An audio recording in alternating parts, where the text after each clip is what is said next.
வீடியோக்குள்ளே போகிறதுக்கு முன்னாடி சேனலை சப்ஸ்கிரைப் பண்ணுங்கள், பக்கத்தில் இருக்க பெல் பட்டனை ப்ரெஸ் பண்ணுங்கள், டிக் பண்ணி சேவ் பண்ணிக்கோங்க. வாங்க வீடியோக்குள்ளே போகலாம். இட்லி உப்புமா செய்கிறதுக்கு 5 இட்லி நல்லா உதுத்து எடுத்து வச்சுருக்கேன். தாளிக்கிறதுக்கு ஜீரகம், கடுகு, பூண்டு பொடியாக கட் பண்ணது, பச்சை மிளகாய், காரத்துக்கு தகுந்த மாதிரி கருவேப்பிலை, கடலைப்பருப்பு கொஞ்சம் ஒரு கைப்பிடி அளவுக்கு. எண்ணெய் ஊற்றி எண்ணெய் காஞ்சதும் அதில் கடுகும் ஜீரகத்தையும் போடலாம்.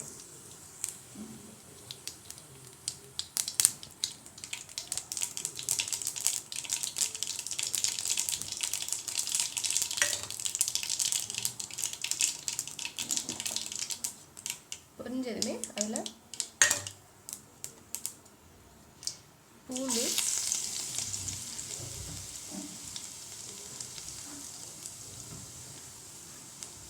கடலைப்பருப்பு,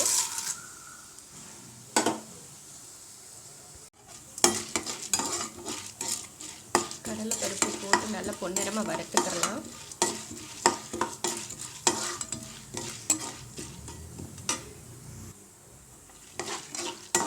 பொன்னிறமாக வதங்கிடுச்சு. இதில் பச்சை மிளகாயும் கருவேப்பிலையும் போடலாம்.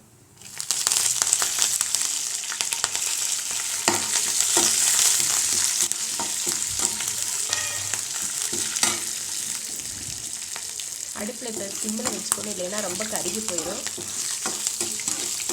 கடலைப்பருப்பு இதில் இட்லி போட்டுடலாம்.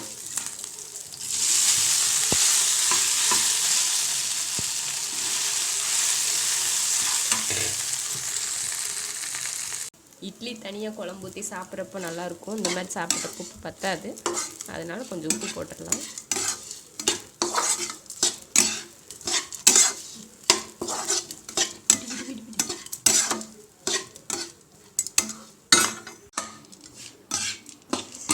இப்போ அடுப்பை நல்லா ஆஃப் பண்ணிடலாம்.